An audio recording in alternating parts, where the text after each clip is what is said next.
मानक चंद, कमला देवी, राकेश, नीतू, ऋषभ और Ayushi Musharraf, B123, Sethi colony, Jaipur.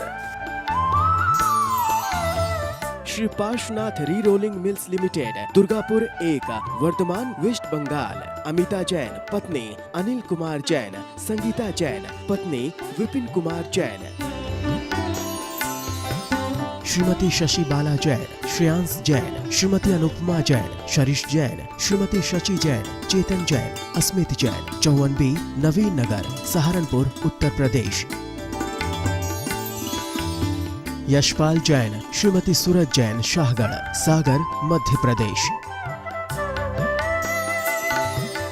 Shrimati कमला देवी पाटनी, धर्मपत्नी स्वर्गीय श्री मदन लाल जी पाटनी, सुपुत्र राजकुमार पाटनी, कैलाश चंद पाटनी, प्रकाश चंद पाटनी, प्रदीप कुमार पाटनी, अनिल कुमार पाटनी, इम्फाल, मणिपुर। लक्ष्मी देवी जैन, सीमा जैन, धर्मपत्नी श्री अशोक जैन, मेहुल जैन, शाश्वत जैन, प्लॉट नंबर 658, महावीर नगर, प्रथम, जयपुर, राजस्थान। श्री दिगंबर जैन, महिला शास्त्र सभा, सूर्यनगर, गाजियाबाद। श्री सन्मति महिला मंडल, श्री दिगंबर जैन मंदिर, सेठी कॉलोनी, आगरा रोड, जयपुर। जय जिनेन्द्र तज्जयति परम ज्योति, समं समस्तैरनंत पर्यायै, दर्पण तलैव सकला प्रतिफलति पदार्थ मालिका यत्र। पंच परमेष्ठी भगवान की जय। गुरुओं की शरण में हमको जाना है। गुरुओं की शरण में क्या मिलेगा? गुरुओं की शरण में नए समझने को मिलेंगे। संसार में जो जटिलताएं हैं, जटिलताएं पढ़ने और समझने को मिलेंगी। अमरचंद स्वामी महाराज ने आगे का जो श्लोक लिखा है वो उसी के आधार से बहुत सुंदर लिखा है। देखिए, अत्यंत निशित धारम, अत्यंत निशित धारम, दुरासदं जिनवरस्य नय चक्रम, दुरासदं जिनवरस्य नय चक्रम, खंडयति धार्यमाणं, खंडयति धार्यमाणं, मूर्धानं झटिति दुर्विदग्धानां, मूर्धानं झटिति दुर्विदग्धानां। बोलिए, अत्यंत निशित धारम, दुरासदं जिनवरस्य नय चक्रम, खंडयति धार्यमाणं, मूर्धानं झटिति दुर्विदग्धानां। अत्यंत पैनी धार वाला है जिनेंद्र भगवान का नए चक्र। दूसरी बात, दुरासदम, दुस्साध्य है। इसकी साधना इजी नहीं। बहुत तरह से पढ़ने लिखने वाले भी इसमें भटके ही रहते हैं। और ऐसा जिनेंद्र भगवान का ये नए चक्र है। इस नए चक्र को धार्यमाणम, धारण करने वाले, खंडयति, खंड खंड कर देते हैं, मूर्धानम, मस्तक को, झटिति माने शीघ्र ही, किनके? दुर्विदग्धानाम, मिथ्याज्ञानी पुरुषों के। अर्थात जिन्होंने जिनेंद्र भगवान के नए चक्र को अच्छी प्रकार हृदयंगम कर लिया है, उनके सामने जब मिथ्याज्ञानी पुरुष आते हैं तो वो उनकी मान्यताओं को एक मिनट में खंड खंड कर देते हैं। क्यों? वस्तु स्वरूप का कथन नयों के माध्यम से ही संभव है, अन्य प्रकार नहीं। और इन मिथ्या दृष्टि या अन्य मत वालों के पास नए नाम की कोई चीज़ है ही नहीं, इसलिए उन्हें वस्तु स्वरूप का सही परिचय आज तक नहीं हुआ। पंडित जी, सामान्य से किन किन नयों का जानना आवश्यक है? दो नयों का ज्ञान जैन धर्म के रहस्य जानने के लिए बहुत ज़रूरी है, एक निश्चय ने और एक व्यवहार ने। हालांकि इनके भी और बहुत सारे भेद हैं, अलग अलग बहुत से विद्वानों ने और भी भेद किए हैं, लेकिन उनको भी अगर न जाने तो इन दो नयों को अवश्य जाने। निश्चय ने कौन है? जो अभेद वर्णन करता है, जो द्रव्य का वर्णन करता है और वो भी शुद्ध द्रव्य का। कैसा है? बिना किसी अपेक्षा के वर्णन करता है, ऐसा है निश्चय ने। व्यवहार ने कैसा है? जो अशुद्ध अवस्था का वर्णन करता है, जो पर्याय का वर्णन करता है और जो भेद का वर्णन करता है, अन्य की अपेक्षा से वर्णन करता है, वो व्यवहार ने है। अगर इन दो नयों को अच्छी तरह जान लेंगे तो जैन धर्म का रहस्य हृदयंगम हो जाएगा। और अन्य लोगों ने जो मान्यताएं बना रखी हैं, उन मान्यताओं में क्या गड़बड़ियां हैं वो भी सामने आ जाएंगी। जैसे एग्जाम्पल, जैसे सांख्य लोग वस्तु को सर्वथा नित्य मानते हैं। अगर नित्य मानते हैं तो प्रति समय जो द्रव्य की पर्याय प्रकट हो रही हैं वो किसकी हो रही हैं? क्या पर्यायों के हिसाब से नाशवान नहीं है? नाशवान तो है, तो फिर एकांत से कैसे बात बनेगी? बौद्ध वस्तु को हमेशा नित्य मानते हैं। नित्य क्यों मानते हैं? क्या प्रतिक्षण में उन बौद्ध हमेशा नाशवान मानते हैं, क्षणिक मानते हैं। क्षणिक क्यों मानते हैं? इसलिए मानते हैं उनके धर्म में ऐसा निरूपण है, लेकिन क्षणिक मानना व्यवहारने का विषय है, ये पर्याय का विषय है। क्या उनके यहाँ कोई वस्तु हमेशा रहने वाली नहीं है? नहीं है। तो कल जो वस्तु थी वो आज है या नहीं? इस तरह अगर विचार करें तो उनकी धारणाएं इस नए चक्र से खंडित हो जाती हैं। इसलिए दो नयों को जानना बहुत ज़रूरी है, निश्चय ने और व्यवहार ने। और इन दो नयों को जानने से सारे तत्व आदि का ज्ञान अच्छा हो जाता है और निज पर का भेद विज्ञान भी स्पष्ट हो जाता है।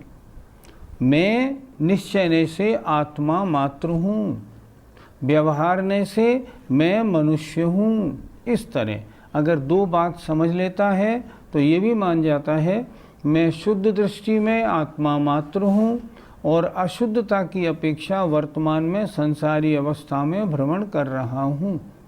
इस तरह इन दोनों का जानना बहुत जरूरी है। पंडित जी, इन दोनों नयों को मानने में क्या भूल सकती है? नय कहते हैं वक्ता के अभिप्राय को, नय कहते हैं वक्ता के दृष्टिकोण को, नजरिए को नय कहते हैं। अब कौन सा कथन किस नज़र से है, अगर ये नहीं पहचाना जाएगा तो बहुत अनर्थ हो जाएगा। जैसे उदाहरण, सम्यक दृष्टि के भोग निर्जरा के कारण हैं। अब प्रश्न है, सम्यक दृष्टि के भोग निर्जरा के कारण किस अपेक्षा से कहे गए? अगर उन्होंने मान लिया कि चतुर्थ गुण स्थानवर्ती जो भी भोग करता है वो निर्जरा के कारण है, फिर तो सब कुछ खराब हो जाएगा, सब गड़बड़ हो जाएगी। वहाँ जो सम्यक दृष्टि लिया है वो वीतराग सम्यक दृष्टि लिया है और आप मानते हैं कि सराग सम्यक दृष्टि के, तो फिर बड़े आश्चर्य की बात है, चतुर्थ गुण स्थानवर्ती जो है उसके तो भोग निर्जरा के कारण हो गए और अणुव्रत और महावृत्तियों के जो अणुव्रत और महावृत्त हैं वो आश्रमबंध के कारण हो गए। वाह, ये तो आगम अनोखा हो गया, ऐसे कैसे बनेगा? नयों का प्रयोग अगर ठीक नहीं लगाया जाएगा तो गड़बड़ हो जाएगी। कुछ लोगों की मान्यता है व्यवहार ने तो झूठा है, वो झूठा कथन करता है, सत्य कथन करने वाला निश्चय ने है। ये बिल्कुल गलत हो गया। ये मेरी मनुष्य पर्याय है, क्या मैं गलत बोल रहा हूँ? नहीं, बिल्कुल ठीक बोल रहा हूँ। हाँ, मानता हूँ ये मेरी नहीं है तो मेरी। यहाँ से मैं घर जाऊँगा तो अपने घर में घुसूँगा या दूसरे के घर में? अपने में। क्यों? क्योंकि ये मेरा है। किस दृष्टि से? व्यवहार ने से। व्यवहारने से मकान मेरा है, आचार्यों ने लिखा मेरा है नहीं, मेरा ही है, मकान मेरा ही है, ये मानना पड़ेगा। निश्चय से मकान मेरा नहीं, मैं तो आत्मा मात्र हूँ। दोनों दृष्टियों से चलना पड़ेगा, तब तो काम बनेगा। जैसे मान लो शुद्धोपयोग के गुणस्थान, शुद्धोपयोग की पहले परिभाषा बनाओ, फिर गुणस्थान लगाओ। अगर नहीं लगाएंगे तो फिर कोई सिद्धांत सही नहीं बन पाएगा।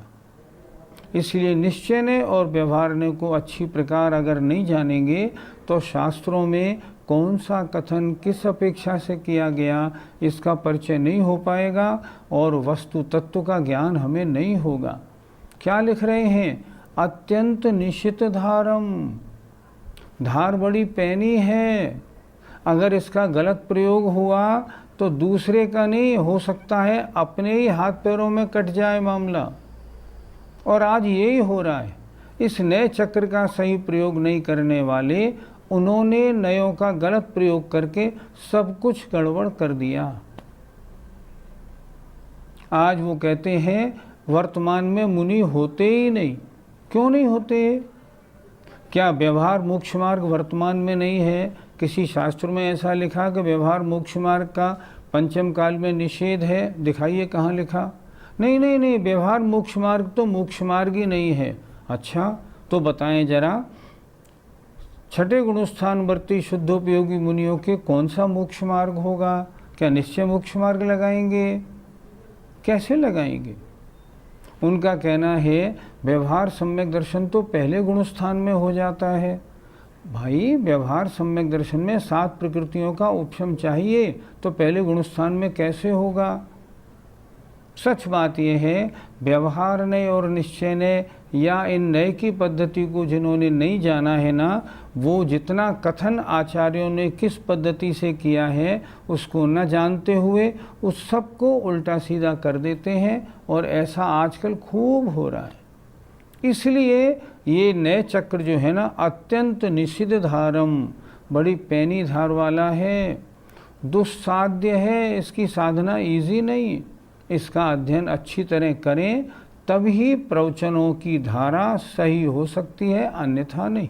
पंडित जी, वर्तमान में हमारे लिए निश्चय ने अधिक उपयोगी है या फिर व्यवहार ने? कुंद कुंद स्वामी की एक गाथा बहुत अच्छी है आपके प्रश्न के उत्तर में। शुद्धो शुद्धादेशो हणायब्बो परम भाव दर्शीहिम और व्यवहार देशदापुण जेदु अपरमेठिदा भावे। जो अपरम भाव में स्थित हैं उनके लिए व्यवहार ने प्रयोजनवान है, और जो शुद्धोपयोग में चले गए हैं उनके लिए निश्चय ने प्रयोजनवान है। हम सब आज निश्चय में नहीं, हम सब आजकल अपरम भाव में ही स्थित हैं, इसलिए हमारे यहाँ व्यवहार ने ही प्रयोजनवान है। समय सार की गाथा नंबर 12 की टीका के भावार्थ में पंडित जयचंद जी ने बहुत सुंदर तरह समझाया है। जब तक सम्यक तो ना हो तब तक क्या करना, सम्यक तो हो जाए उसके बाद क्या करना, अणुव्रतों को धारण करना, अणुव्रत धारण हो जाए फिर क्या करना, महाव्रतों को धारण करना। यहाँ तक तो व्यवहार ने प्रयोजनवान है, और व्यवहार ने, और जब मुनि बनने के बाद शुद्धोपयोग में आ जाते हैं तब निश्चय ने प्रयोजनवान होता है। तो क्या वर्तमान में हम निश्चय को नहीं जाने? नहीं, निश्चय की गौणता है, व्यवहार की मुख्यता है, माध्यस्थ होके चलना है। अगर हम निश्चय को नहीं जानेंगे तो मिथ्या दृष्टि कहलाएंगे, और अगर हम व्यवहार नय को झूठा मान लेंगे, निश्चय ने एक ही नय को मानेंगे तो भी मिथ्या दृष्टि कहलाएंगे। इसलिए वर्तमान में हमारे लिए व्यवहार ने अधिक प्रयोजनवान है, और शुद्धोपयोगी साधुओं के लिए निश्चय ने प्रयोजनवान है। हिंसा का प्रकरण बहुत हो गया। 42वें श्लोक से 60वें श्लोक तक 19 श्लोकों में अमृतचंद स्वामी ने हिंसा को बड़ी गहनता से समझाया, और ये इस ग्रंथ की विशेषता है। अब अंत में हमें क्या करना चाहिए, क्या जानना चाहिए, और फिर कैसे क्या करना चाहिए, इसके लिए अंतिम श्लोक लिख रहे हैं। अवबुद्ध्य हिंस्य हिंसक, अवबुद्ध्य हिंस्य हिंसक, हिंसा हिंसा फलानि तत्त्वेन, हिंसा हिंसा फलानि तत्त्वेन, नित्यमवगूहमानैर्, नित्यमवगूहमानैर्, निजशक्त्या त्यज्यतां हिंसा, निजशक्त्या त्यज्यतां हिंसा। बोलिए। अवबोध्य हिंस्य हिंसक, हिंसा हिंसा फलानि तत्त्वेन, नित्यमवगूहमानैर्, निजशक्त्या त्यज्यतां हिंसा। अब बुद्ध्य जानकर, किसको? हिंस्य, हिंसक, हिंसा और हिंसा के फल को, 4 चीज़ें। हिंस्य, हिंसक, हिंसा और हिंसा का फल, तत्वेनो अच्छी प्रकार से, अर्थात हिंस्य, हिंसक, हिंसा और हिंसा के फल को अच्छी प्रकार जानकर, नित्य मवगूह मानहि, अर्थात संवर में उद्यमवान पुरुषों को, जो निरंतर सही संवर में बढ़ने जा रहे हैं, आगे बढ़ रहे हैं, ऐसे पुरुषों को निज शक्तिया, अपनी शक्ति के अनुसार, त्यज्यताम छोड़नी चाहिए हिंसा को। अर्थात पहले क्या जान ले, हिंस्य, किसकी हिंसा हो रही है। हिंसक, हिंसा करने वाला कौन होता है। हिंसा, हिंसा किसे कहते हैं और हिंसा का फल क्या होता है। 4 बातों को अच्छी प्रकार समझ ले। जब इनको जान ले फिर क्या करे, अपनी शक्ति के अनुसार फिर धीरे धीरे हिंसा को छोड़ना प्रारंभ कर दे। पंडित जी, जो हिंस आदि 4 प्रकार के शब्दों का प्रयोग हुआ है उसको अच्छी तरह समझा दीजिए। हिंसा किनकी की जाती है। कौन कौन से जीव, 1 इंद्री 2 इंद्री आदि जीव हैं, ये कहाँ पैदा होते हैं, किन स्थानों पर इनके योनि स्थान हैं। इन सबको अच्छी प्रकार अगर नहीं समझेंगे तो हिंसा से बचेंगे कैसे। अगर ये नहीं मालूम पड़ेगा कि द्विदल में लार लगते ही कीड़े पैदा हो जाते हैं तो फिर उसकी हिंसा से कैसे बचा जाएगा। हिंस माने जिन जीवों की हिंसा हो रही है, कहाँ होते हैं और कैसे होते हैं। हिंसक, इनकी हिंसा करने वाला जीव कौन है। जितने श्लोक बताए आचार्य ने, कभी हिंसा करने वाला भी हिंसक नहीं है और कभी नहीं हिंसा करने वाला भी हिंसक होता है। इसलिए हिंसक को सही प्रकार समझ ले। जहाँ जहाँ परिणामों में राग द्वेष आदि विकारी भाव हुए, वहाँ वो जीव हिंसक हो जाता है। हिंसा क्या होती है। हिंसा 2 प्रकार की, द्रव्य हिंसा और भाव हिंसा। इन दोनों को अच्छी प्रकार पहले समझाया जा चुका। हिंसा का फल क्या होता है। नरक और त्रिंच गति और निगोद आदि पर्यायों में जाना पड़ता है, दुर्गति होती है। इस जन्म में भी राज्य के द्वारा दंड दिया जाता है। समाज के लोग उसे समाज से बाहर कर देते हैं, घर वाले घर में नहीं रखते। इसलिए हिंसा का फल इस लोक और परलोक में भी बुरा है। जब इन 4 बातों को अच्छी प्रकार समझ लेगा, इसके करने से मेरी हर तरह से दुर्गति है, तब फिर उसको अच्छी प्रकार धीरे धीरे छोड़ेगा। इस तरह इन 4 शब्दों का अर्थ समझना बहुत जरूरी होता है। पंडित जी, इन बातों को जानकर हिंसा कैसे छोड़नी चाहिए। बहुत अच्छा शब्द दिया है, निज शक्तिया, अपनी शक्ति के अनुसार, अपनी परिस्थितियों के अनुसार, अपनी आयु के अनुसार, अपने स्थान, निवास, व्यापार आदि सब के अनुसार पहले विचार करें। हिंस, हिंसक, हिंसा और हिंसा के फल का, कि मैं कहाँ कहाँ किस प्रकार गलती में हूँ। उसके बाद फिर क्या करें? सबसे पहले तो अनावश्यक हिंसा को छोड़े। अनावश्यक हिंसा वो होती है जिसको छोड़ने में अपना कुछ भी नहीं बिगड़ता। जैसे साबुन का प्रयोग शुद्ध करे, क्यों चर्बी वाला करे? पेस्ट, मंजन आदि क्यों गलत प्रयोग करे? जैसे दूध क्यों मर्यादा से बाहर वाला ले? जिन चीज़ों पे कंट्रोल कर सकता है सबसे पहले तो उन पे कंट्रोल करे, अनावश्यक हिंसा को बचाए। मान लो 2 बाल्टी पानी से रोज़ स्नान करता है, क्या आवश्यक आधी बाल्टी से स्नान करे। हर जगह पहले अनावश्यक हिंसा से बचे। अनावश्यक हिंसा से बचने के बाद अब जो आवश्यक हिंसा है इसमें कैसे कमी हो सकती है उस पर विचार करें।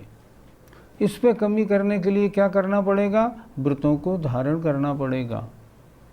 5 पापों का 1 देश त्याग करना पड़ेगा। अपने परिग्रह को कंट्रोल करना पड़ेगा, उसकी सीमा बनानी पड़ेगी। उससे क्या होगा? जो अपना समय अभी तक परिग्रह के अर्जन में जाता था वो समय हमारा फ्री हो जाएगा। उसने नियम ले लिया, मैं मान लो उसके पास 25 लाख रुपए हैं, उसने नियम ले लिया नहीं 20 लाख काफ़ी हैं, 5 लाख उसने औरों को दे दिए, दान में कहीं भी लगा दिए। अब उसका जीव संतुष्ट हो गया। अब सारा दिन उसके पास बचा, अब क्या करेगा? स्वाध्याय, जिन पूजा, भक्ति, गुरुओं की सेवा में लगाएगा। सबसे पहले अनावश्यक हिंसा से बचे, उसके बाद आवश्यक हिंसा से बचने के लिए क्या करे? व्रतों को धारण करे और व्रतों को धारण करके आगे बढ़ता जाए। जब उसकी परिस्थिति की जितनी अनुकूलता हो उतनी प्रतिमाओं को धारण करे। हमेशा ध्यान रखे, बड़ी प्रतिमा ले ले और आचरण निचला हो तो पापी है। कहते हैं ना, ऊंचा नाम धराए नीची क्रिया करे तो पापी है। सब तरह से अपने शरीर के अनुसार, घर के अनुसार, सब तरह से जितना सत सके उतना हिंसा का त्याग करे। एक सज्जन आचार्य श्री के पास गए, मैं 2 प्रतिमा लेना चाहता हूँ। उन्होंने कहा तुम्हारी उम्र तो बुढ़ापा आ गया। बोले हाँ। बोले अपने पहले बच्चों को लेके आओ। मैं पहले बच्चों से पूछूंगा कि अब ये वृद्ध हो जाएंगे जब 80 वर्ष के, तो इनकी प्रतिमा का पालन कौन कराएगा? कुएं का पानी कौन ला के देगा? शुद्ध दूध घी कौन लाएगा? जब बच्चे गारंटी करेंगे, हम गारंटी करते हैं इनके जीवन भर प्रतिमाओं को हम पालेंगे, तब प्रतिमा देंगे। अपनी शक्ति के अनुसार, अपनी परिस्थिति के अनुसार, अपनी हैसियत स्थिति के अनुसार फिर धीरे धीरे व्रतों को धारण करें। और सबसे ज़्यादा जो राग द्वेष परिणाम रूप भाव हिंसा है उसका कौन सा ठिकाना है? ध्यान से सुनिएगा जरा। सबसे ज़्यादा हिंसा का काम है घर में रहना। सबसे पहले घर में रहना छोड़े तो कहाँ जाए? जिन आश्रमों में प्रवचन आदि की व्यवस्था अच्छी है, जहाँ शुद्ध आहार विहार मिल जाता है, उन स्थानों में जाए, सारे घर को छोड़ दे। मैं कहता हूँ घर छूटा समझो 90% क्लेश तो खत्म हुआ। घर छोड़ के आश्रम में जाए। अब वहाँ क्या करे? 3 टाइम सामायिक करे, भगवान की 2 घंटे पूजा करे। वहाँ जो स्वाध्याय होता है सुबह दोपहर शाम 1.5 घंटे स्वाध्याय का आनंद ले, खूब गाथाएं याद करे और अपने जीवन को सफल बनाए। कितना सुंदर शब्द दिया है, निज शक्तियाँ, अपनी शक्ति के अनुसार। शक्ति से ओवर नहीं ले। जो कार्य नहीं हो सकता है उतनी प्रतिमा आदि ना ले, जितना कर सकता है उतना ले। और जहाँ उसके नियमों का पालन हो सकता है वहाँ रहना शुरू कर दे। अगर ऐसा करेगा, हिंसा से बचेगा, जीवन सफल होगा, मनुष्य की ये मनुष्य पर्याय सफल हो जाएगी। जय जिनेंद्र। मानक चंद, कमला देवी, राकेश, नीतू, ऋषभ और Ayushi Musharraf, B123, Sethi colony, Jaipur. Shri Parshvanath re rolling mills limited, Durgapur 1, Bardhaman, West Bengal. Amita Jain पत्नी अनिल कुमार जैन, संगीता जैन पत्नी विपिन कुमार जैन। श्रीमती शशि बाला जैन, श्रेयांश जैन, श्रीमती अनुपमा जैन, शरीश जैन, श्रीमती शची जैन, चेतन जैन, अस्मित जैन, 54B, नवीन नगर, सहारनपुर, उत्तर प्रदेश। यशपाल जैन, श्रीमती सूरज जैन, शाहगढ़, सागर, मध्य प्रदेश। श्रीमती कमला देवी पाटने, धर्मपत्नी स्वर्गीय श्री मदन लाल जी पाटने, सुपुत्र राजकुमार पाटने, कैलाश चंद पाटने, प्रकाश चंद पाटने, प्रदीप कुमार पाटने, अनिल कुमार पाटने, इम्फाल, मणिपुर। लक्ष्मी देवी जैन, सीमा जैन, धर्मपत्नी श्री अशोक जैन, मेहुल जैन, शाश्वत जैन, प्लॉट नंबर 658, महावीर नगर, प्रथम, जयपुर, राजस्थान। श्री दिगंबर जैन, महिला शास्त्र सभा, सूर्यनगर, गाजियाबाद। श्री सन्मति महिला मंडल, श्री दिगंबर जैन मंदिर, सेठी कॉलोनी, आगरा रोड, जयपुर।